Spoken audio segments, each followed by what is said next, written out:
Comme d'habitude, nous ferons un secrétaire de séance. Sandrine Curtet, merci beaucoup.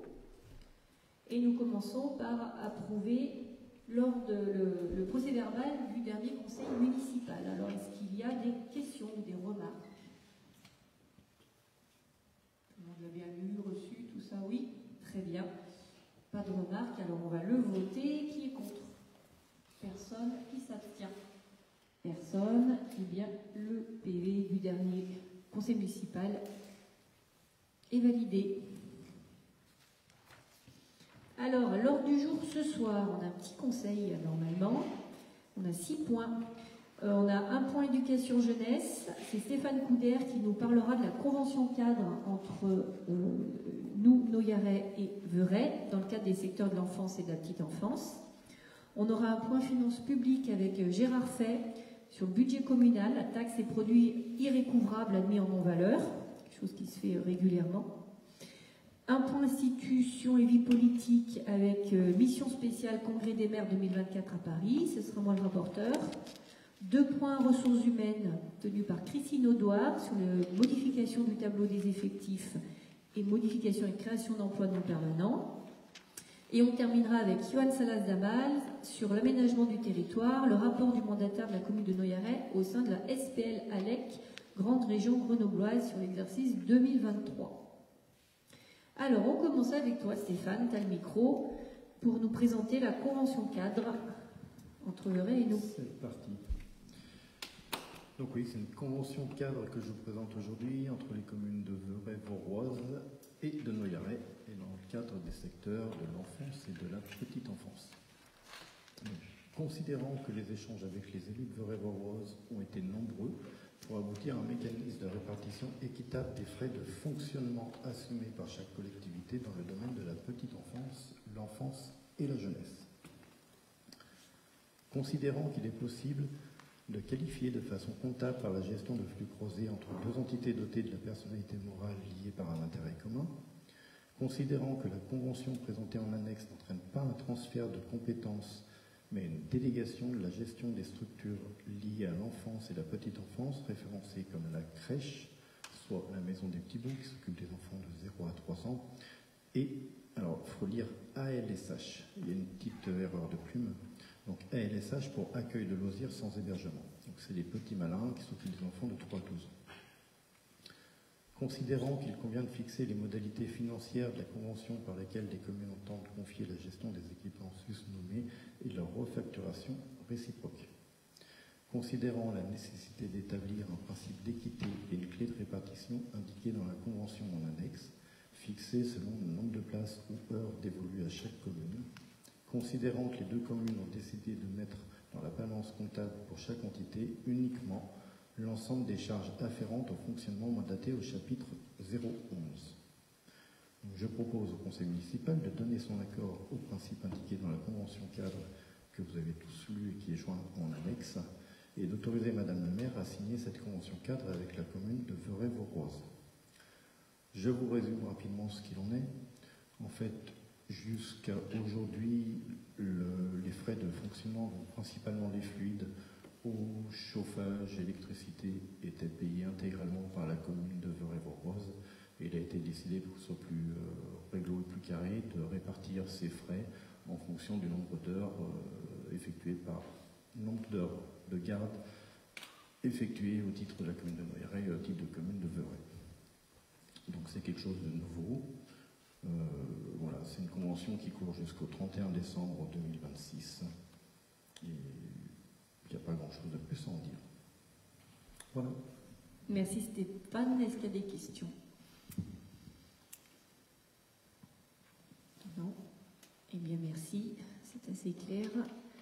Alors, je mets ce rapport au vote. Qui ne prend pas part au vote?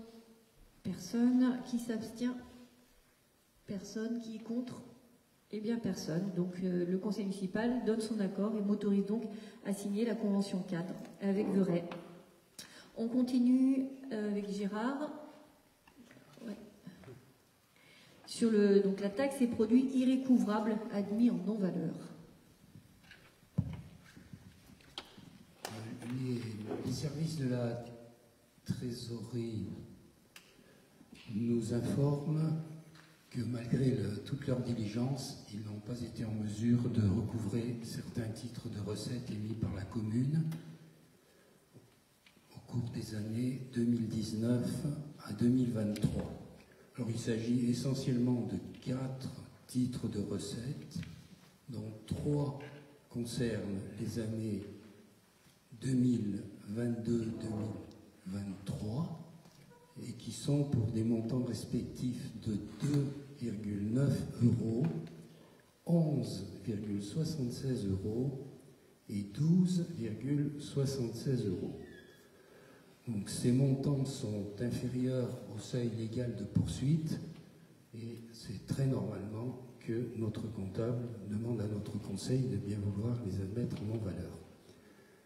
Un titre de montant plus important date de 2019 pour 2652,87 et là encore, malgré toute sa diligence, les services de la trésorerie se sont trouvés en situation de ne pas pouvoir recouvrer ce titre, car le débiteur est à la fois introuvable et insolvable.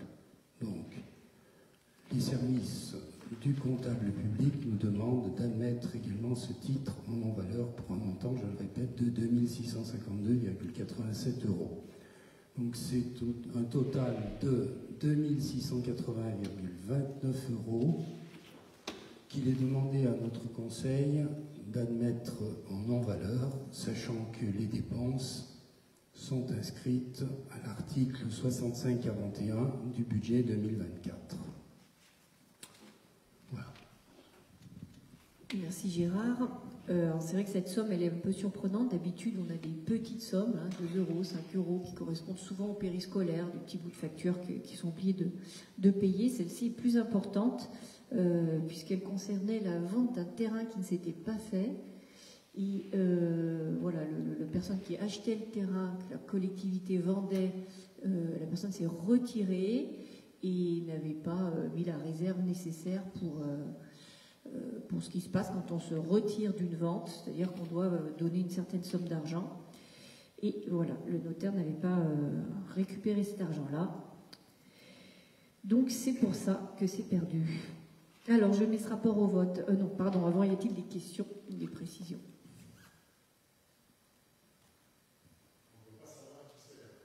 Si on sait qui c'est, mais on ne peut pas le dire au conseil municipal.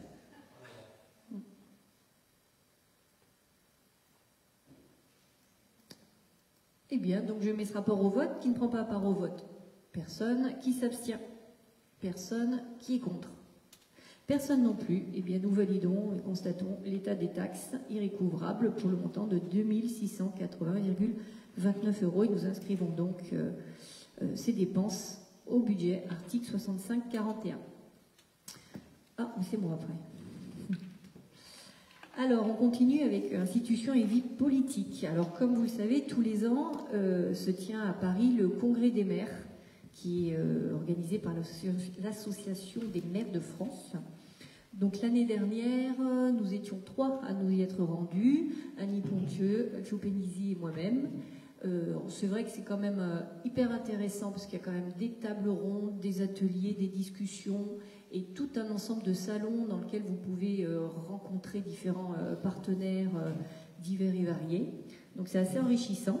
Et donc cette année, nous aurions trois élus qui sont motivés, Didier Perrin, Patrick Comer et Stéphane Couder, qui ont donc projet de se rendre au 106e Congrès des maires du 18 au 21 novembre.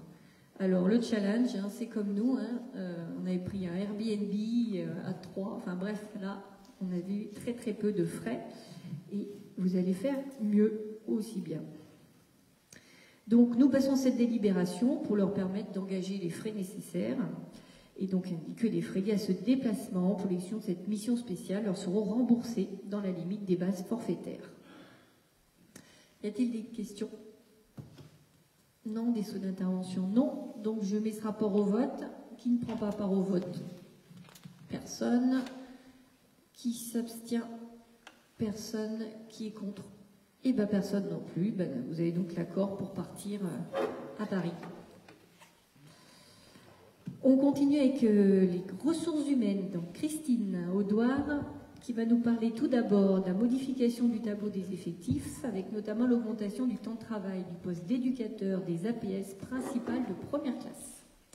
Donc, conformément à l'article 34 de la loi du 26 janvier 1984, il appartient au conseil municipal de fixer l'effectif des emplois à temps complet et non complet nécessaires au fonctionnement des services. Pour permettre le bon fonctionnement du service scolaire suite à l'ouverture d'une classe à l'école élémentaire Le Mûrier, il convient d'augmenter le temps de travail du poste d'éducateur des APS de première classe. S'agissant d'une augmentation supérieure à 10% du temps de travail, il convient de supprimer le poste créé par la délibération numéro 2014-012 après l'avis favorable du comité technique territorial du 17 septembre 2024. Il est ainsi proposé au conseil municipal, à compter du 1er octobre 2024, la suppression du poste d'éducateur des APS de première classe à temps non complet de 15 heures et la création d'un poste éducateur des APS de première classe à temps non complet de 17 heures. Les crédits nécessaires sont inscrits au budget communal 2024. Merci Christine. Y a-t-il des questions? Non, je mets ce rapport au vote. Qui ne prend pas part au vote? Personne. Qui s'abstient? Personne. Qui est contre? Personne non plus. Eh bien, le conseil municipal donne son accord. Et qui continue avec cette fois-ci la modification et la création d'emplois non permanents pour faire face à un accroissement temporaire d'activité, poste d'adjoint d'animation. Oui. Donc, vu le Code général de la fonction publique, vu le décret numéro 88-145 du 15 février 1988 et conformément à l'article L313-1 du Code général de la fonction publique, les emplois de chaque collectivité ou établissement sont créés par l'organe délibérant de la collectivité ou de l'établissement. Vu la délibération numéro 2020-031 du 28 juillet 2020 autorisant le recrutement d'un agent contractuel sur des emplois non permanents pour faire face à des besoins liés à un accroissement temporaire d'activité, vu la délibération numéro 2024-043 créant un poste d'adjoint d'animation à temps non complet de 5h34 pour faire face à un besoin lié à un accroissement d'activité pour assurer l'encadrement des différents temps périscolaires, considérant l'augmentation des effectifs sur la rentrée scolaire 2024-2025, il est nécessaire d'augmenter le temps de travail prévu et de recruter des agents contractuels pour faire face à un besoin lié à un accroissement d'activité pour assurer l'encadrement des différents temps périscolaires. Donc je propose au conseil municipal, à compter du 1er octobre 2024, de modifier le poste d'adjoint d'animation relevant de la catégorie C à temps non complet pour une durée hebdomadaire de 6h45 au lieu de 5h34 et de créer 2 postes d'adjoint d'animation relevant de la catégorie C à temps non complet pour une durée hebdomadaire de 6h45. Ces emplois non permanents seront occupés par des agents contractuels recrutés par voie de contrat à durée déterminée pour une durée allant du 1er octobre 2024 au 4 juillet 2025 inclus. Ils ou elles devront justifier soit d'une expérience d'accompagnement d'enfants, soit d'un brevet d'aptitude aux fonctions d'animateur ou diplôme équivalent. La rémunération de l'agent sera calculée par référence à l'indice brut 367 du grade de recrutement. Et les crédits sont inscrits au budget communal 2024. Merci Christine. Pour rappel, c'est vrai que ce sont des délibérations qu'on passe très, très régulièrement. Et j'étais en train de me faire la remarque, dans les grandes villes, ça doit être trop long. Alors, y a-t-il des questions? Non. Et y a-t-il pas de questions? Donc je mets ce rapport au vote. Qui ne prend pas part au vote? Personne. Qui s'abstient? Personne. Qui est contre? Personne non plus. Eh bien, le conseil municipal donne son accord pour ces modifications. On continue avec toi, Johan, et c'est la dernière des Bibes, sur le rapport du mandataire de la commune de Noyaret au sein de la SPL ALEC Grande Région Grenobloise. On t'écoute. Oui, donc c'est quelque chose qu'on fait chaque année. Donc, en tant que représentant de la commune à la SPL ALEC, je me dois de vous présenter un rapport annuel dont le contenu est précisé par la loi ADS du 21 février 2022 et par le décret du 4 novembre 2022 relatif au contenu du rapport des mandataires. Donc ce rapport, je vais en faire un résumé des points que j'ai jugés essentiels, mais donc il est dans le dossier de séance de façon complète. Libre à vous de le consulter et j'essaierai de répondre autant possible à ces questions. Donc le rapport objet de la présente délibération a pour objectif de renforcer l'information de la collectivité territoriale actionnaire et de ses élus, de rendre compte de la manière dont j'exécute mon mandat dans la SPL ALEC, de renforcer le contrôle analogue de la SPL ALEC tel que défini par le Code de la commande publique et le Code général des collectivités territoriales, ainsi que par le statut et le règlement intérieur de la société. Enfin, ça permet d'assurer que la SPL ALEC agit en conformité avec les positions et les actions engagées par la collectivité. Donc l'objet social de la SPL ALEC est de contribuer à la mise en œuvre des politiques climatiques et de transition énergétique adoptées par ces collectivités actionnaires, et principalement de mettre en œuvre le service public métropolitain de l'efficacité énergétique, dit également SPEE.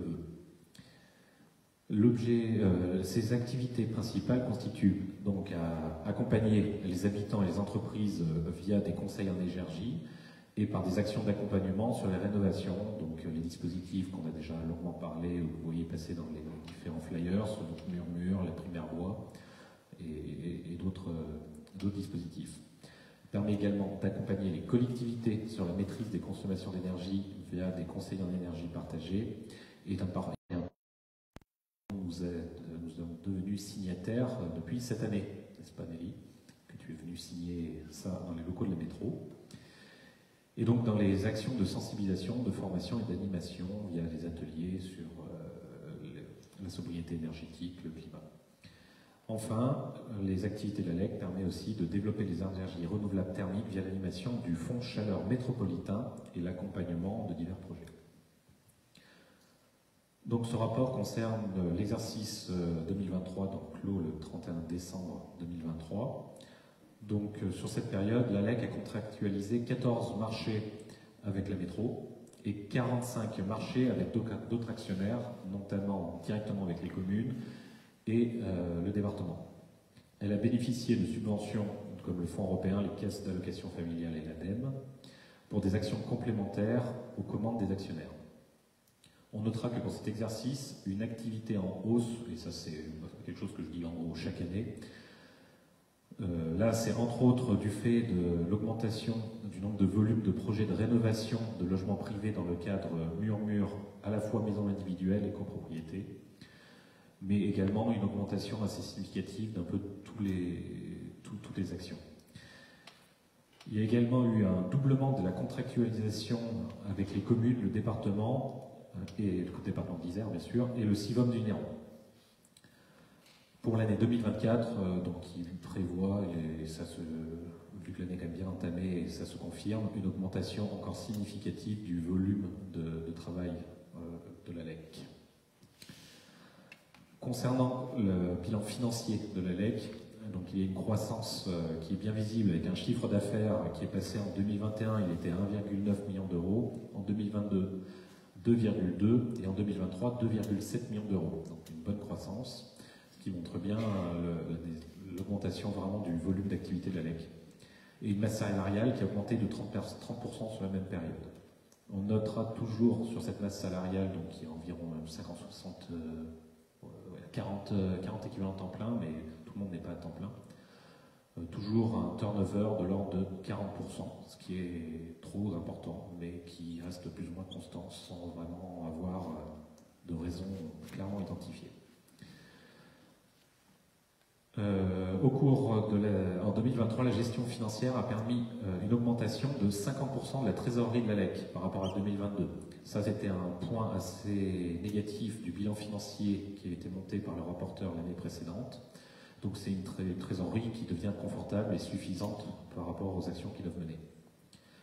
Au cours de l'année 2023, la commune de Noyaret n'a pas conclu de contrat direct avec la SPLEC, mais par contre, nous continuons d'être accompagnés pour les bilans énergétiques, ainsi qu'un suivi via l'ALEC fait partie du COPIL des rénovations financées par Lead Tracking, qu'on a déjà parlé à ce conseil municipal. Donc, pour avoir ce financement, il y a toute une série de contraintes de suivi de chantier et des améliorations énergétiques permises par ce chantier. Et donc l'ALEC nous accompagne en étant spécialiste dans les suivis énergétiques. Concernant la gouvernance, en qualité de représentant de la commune, j'ai été présent en 2023 à toutes les assemblées générales et les assemblées spéciales, c'est-à-dire une AG et 4 assemblées spéciales. Et un petit point d'information, cette année, nous avons changé, après de nombreuses années de travail avec M. Gonelaz, nous avons maintenant comme conseiller attitré M. Cyril Bernot. Et j'en ai fini. Je soumets donc au vote, ou c'est toi qui le fais, ça? Oui. D'abord, est-ce qu'il y a des questions, des demandes de précision? Non? Ça a été très clair comme toujours.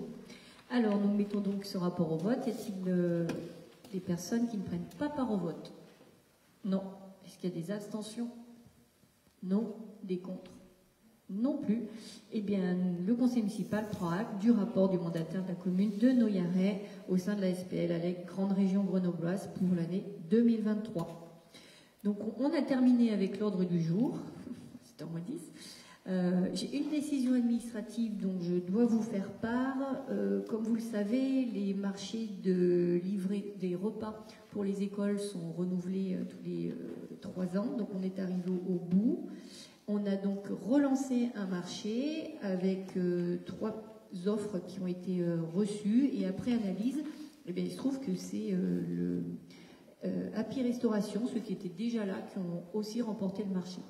Donc on s'était pris sur un certain nombre de critères et notamment on a mis à contribution les parents d'élèves et les enfants de l'école qui ont été goûteurs. Ah, avec les parents? Ah, les enfants ils n'étaient pas venus finalement. Ah, je crois qu'ils étaient venus, moi. Voilà. Alors, est-ce qu'il y a des questions ou des choses qui mériteraient d'être discutées au conseil municipal?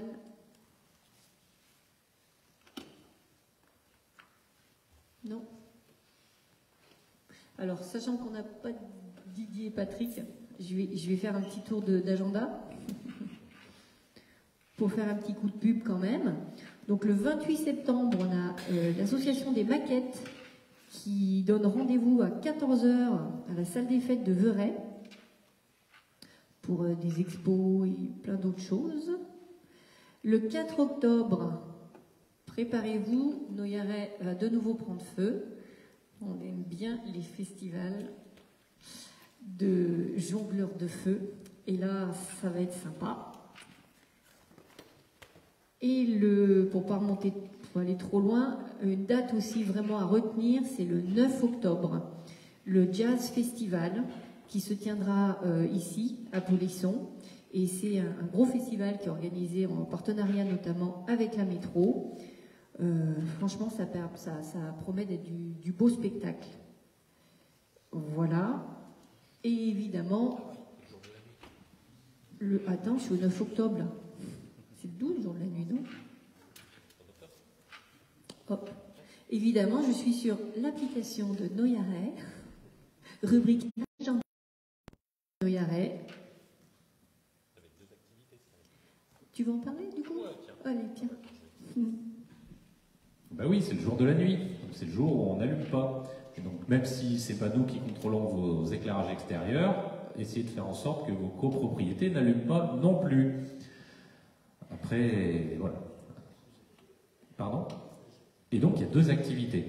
Donc il y a l'activité, donc la même que l'année dernière, de sensibilisation aux oiseaux de nuit via un intervenant de la LPO. Activité qui a eu gros succès, donc c'est inscription en mairie l'année dernière, mais qui s'est transformée du fait d'une météo absolument abominable en une petite conférence dans le gymnase tout mouillé, mais c'était quand même sympa, les gens étaient contents. Donc cette année, j'espère que ce coup-ci, on verra les oiseaux. Et ESI, c'est ça? Une activité photo de nuit, photo nocturne, avec plein de surprises, ça va être vraiment super. Inscription également en mairie? Non, tout le monde est pris, voilà, venez nombreux. Bah, venez pas tous, parce que je voudrais quand même quelqu'un à la LPO en bras. Hein. Ok. Donc, je vous laisse vous renseigner sur le site de la mairie, il y a toutes les infos. Mais voilà, cette année, 2 activités, ça va être une chouette fête. Commandez la bonne météo. Et voilà, et on continue sur le mois d'octobre, donc il y a des activités tout le temps en octobre à Noyaret avec le Festival du Conte. Parlons-nous du 18 et 19 octobre, tout public. Donc c'est un festival qui a déjà eu lieu à Noyaret, qu'on adore, qui est vraiment magnifique, qui fait vraiment rêver.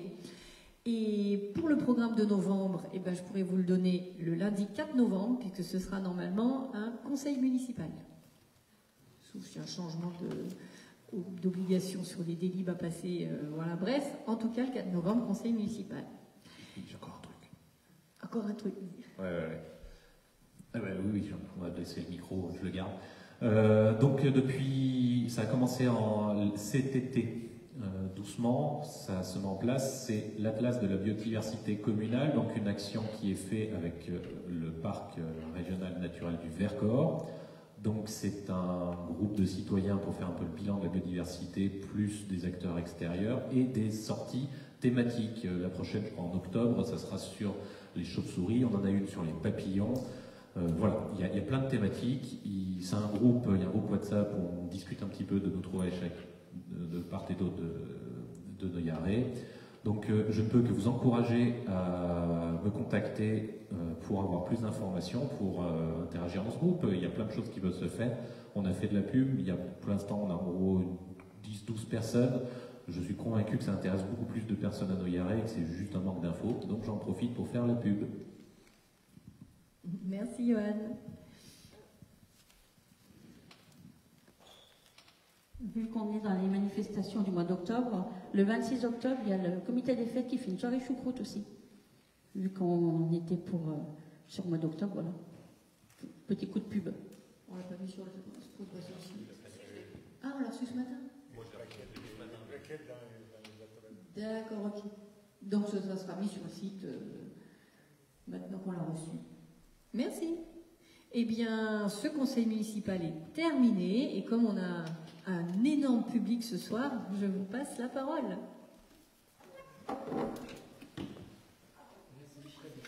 On va vous donner un micro, s'il vous plaît.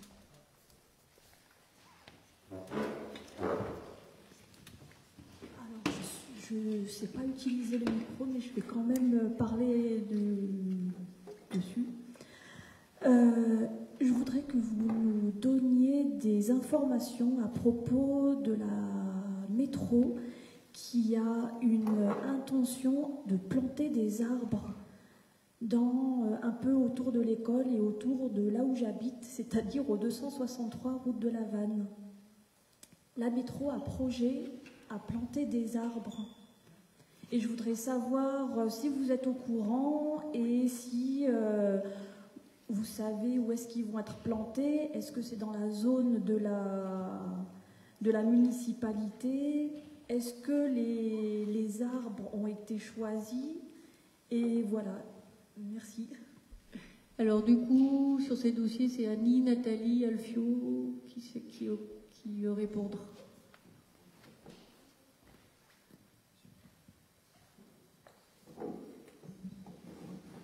Bonjour, donc apparemment vous êtes la maison qui est juste à côté, vers le gymnase.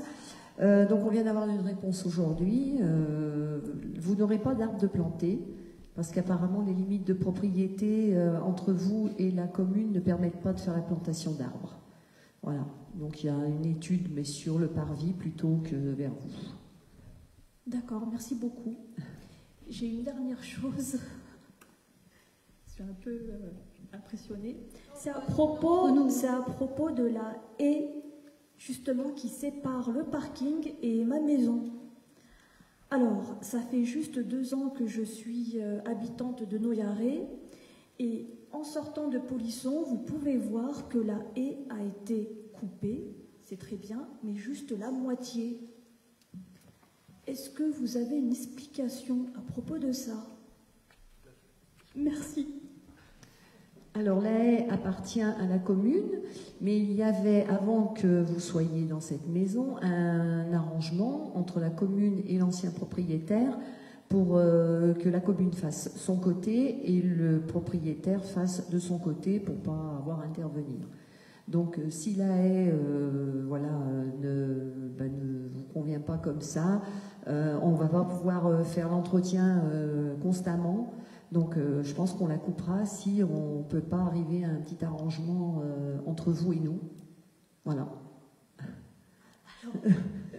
Alors, je suis tout à fait d'accord de faire un arrangement, mais en fait, il faut juste me contacter. Il fallait juste m'en parler.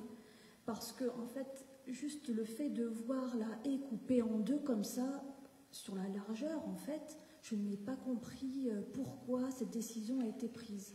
La personne qui fait la taille de haie, en fait, fait comme d'habitude, donc elle n'a pas... Non, ça fait la deuxième année. Ça fait la deuxième année, oui. L'année dernière, en fait, j'en ai parlé à la policière municipale, et en fait, qui en a parlé à la mairie. Le monsieur est venu couper la haie tranquillement. Chez vous? Oui, enfin, pas chez nous. Non, il est venu comme il le fait tous oui. les ans, et il l'a coupé en entier. Cette année, en revenant de vacances, nous avons découvert cette haie coupée, mais de moitié. Alors, soit c'était intentionnel, soit c'était pas fait exprès, soit c'était une décision de la mairie qui lui a demandé de couper juste la moitié et l'autre moitié était pour nous. Et ça, je n'ai pas compris car cette haie est entièrement posée sur le parking. Oui. En fait, il n'est pas chez nous. Elle déborde chez vous? Pas du tout. Pas du tout. Non, je pense que, je sais pas, il a peut-être eu un souci. On lui posera la question en fait, parce que je pensais que c'était chez vous. Si ça débordait chez vous, donc du coup on lui posera la question, puis on verra quoi, voilà. Il fallait juste qu'il allonge en fait son bras, termine ça et... Peut-être qu'il n'avait pas l'outil ou j'en sais rien. Voilà. Parce qu'il fait avec un bras de tracteur. Soit il fait le travail, soit il ne le fait pas. D'accord. Écoutez, on verra, on vous répondra. Voilà. Oui, parce que du coup, vous avez été en lien avec Cyril de l'urbaniste, l'urbaniste qui vous a effectivement expliqué qui vous a expliqué un petit peu comment tout ça se passait. Du coup, s'il y a besoin d'informations complémentaires, à ce moment-là, on peut prendre 5 minutes après avec Annie, qui peut peut-être voir s'il y a des choses à ajouter que Cyril aurait expliqué déjà ou complété. Non, il n'y a pas de... Je pense que c'est parce qu'il n'avait pas son outillage d'habitude. On posera la question au prestataire. Voilà, on aura la réponse. Ce sera plus simple. Je pensais que c'était chez vous, c'est pour ça que je ne voyais pas la même chose que vous. Voilà. Oui, mais madame, elle s'était mise en lien avec la mairie déjà, avec Cyril qui lui avait répondu. Merci. Est-ce qu'il y a d'autres questions? Non? Bon. Merci d'être venu, le public. Eh bien, bonne soirée. À bientôt.